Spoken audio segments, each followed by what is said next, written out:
On nous a appris que pour briser les malédictions générationnelles, il fallait jeûner, prier et même passer par plusieurs séances de délivrance qui peuvent s'étaler sur plusieurs années. Alors, je me suis fait une réflexion, je me suis posé une question. C'est de savoir, et si le problème n'était pas le manque de prière?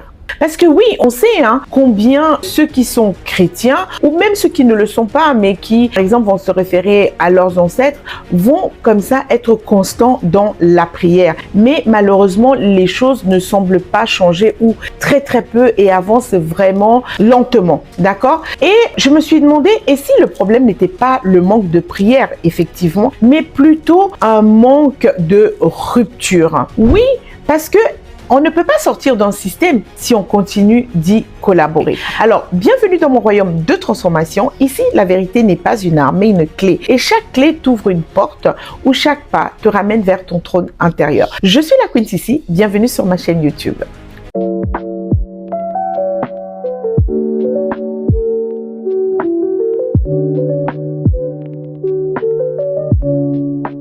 Donc, une malédiction, c'est souvent une répétition. Et ce qu'on appelle malédiction, c'est parfois des schémas qui sont transmis de génération en génération dans des systèmes familiaux. Donc, on va voir que, par exemple, ce qui peut être transmis, ça va être le silence face à l'injustice, des alliances toxiques dans des familles, des abus qui vont être normalisés. Par exemple, on va avoir peut-être quelqu'un qui va être un bouc émissaire dans une famille toxique, dysfonctionnelle. Et le bouc émissaire, tout le monde va rester en accord, un accord silencieux de voir une autre personne souffrir, d'accord? Ça va être un peu comme ça des abus qui vont être normalisés. Du déni familial, dans les familles où il y a par exemple un secret familial qui va être quelque chose de honteux pour la famille, quelque chose qui a été fait, je sais pas, quelque chose qui a été perpétré dans la famille et on va pas en parler, on va être dans une espèce de déni par rapport à cette réalité-là. Et on a, voilà, par exemple, des loyautés aussi de ce qui détruit,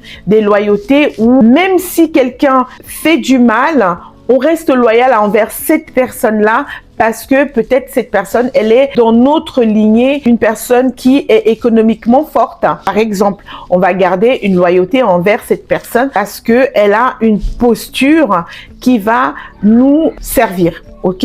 Et ça, c'est pas magique, c'est complètement transmis. Et ce type, malheureusement, de choses qui se passent dans les familles vont être transmises de génération en génération. Alors oui, il y a des personnes qui vont avoir un réveil à un moment donné de se dire, ok, je sais pas, être converti. Et finalement, ils vont commencer à prier, à rentrer dans cette conscience qu'il y a une force au-dessus de nous à laquelle on peut s'adresser. Et donc, cette prière, malheureusement, sans dissociation, elle va devenir tout simplement un rituel. Parce que si je prie et que de l'autre côté, je valide un abus vis-à-vis de quelqu'un et que je sais que c'est quelque chose qui est là, qui est récurrent, ma prière, elle est plus comme un rituel en fait pour moi-même d'entretenir finalement ce que je pense de moi. Et donc, clairement, prier et contre ce qu'on continue de tolérer, c'est finalement ne pas vouloir véritablement que le système change, d'accord?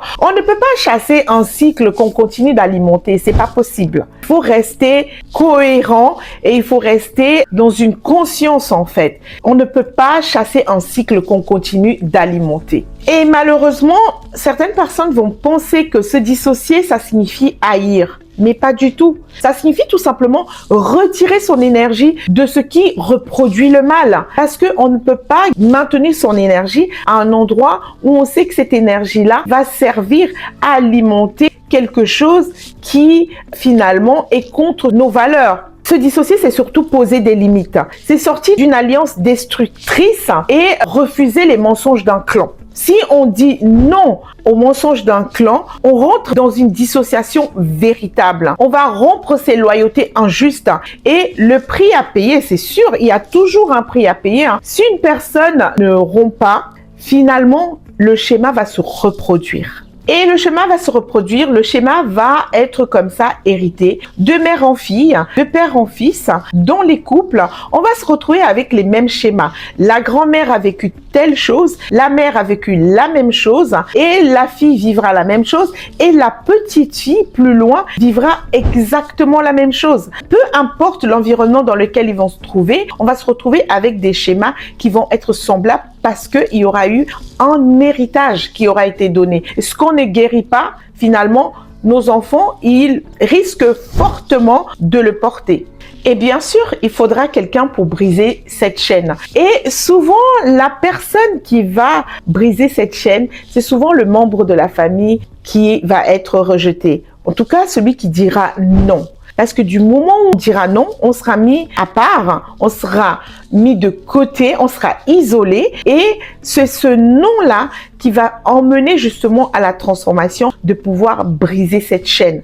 Et clairement, briser une malédiction générationnelle, ce n'est pas seulement prier contre le mal, c'est cesser de coopérer avec ce qui le transmet. Si on arrête la coopération avec la transmission, alors on brise les malédictions générationnelles. Oui, tu pries, mais tu restes lié. Donc la rupture, c'est la délivrance. Mais la délivrance, elle va aussi passer par la conscience de l'action qu'on pose et de ce qu'on valide. Donc, si tu vois qu'il y a des malédictions générationnelles dans ta lignée, ce qui est important, c'est de te demander quelle est ta position, ta posture, toi, par rapport à ce qui se passe, et que la prière ne sera pas la seule réponse. Même si elle est très forte, la dissociation va être très importante parce qu'elle va vraiment permettre de rompre cette chaîne et de transmettre autre chose, de guérir, bien sûr, de guérir, de briser et de pouvoir transmettre. Alors, je suis la Queen Sissi. Merci de liker, de commenter, de partager. Et vous, est-ce que vous pensez qu'il y a des malédictions générationnelles dans votre lignée? Et est-ce que vous êtes la personne désignée pour rompre cette transmission-là, pour apporter autre chose? À bientôt. Flying down the highway, heading back to my place. Baby, we just need some time, space. Go on time and replay. And we running like a relay.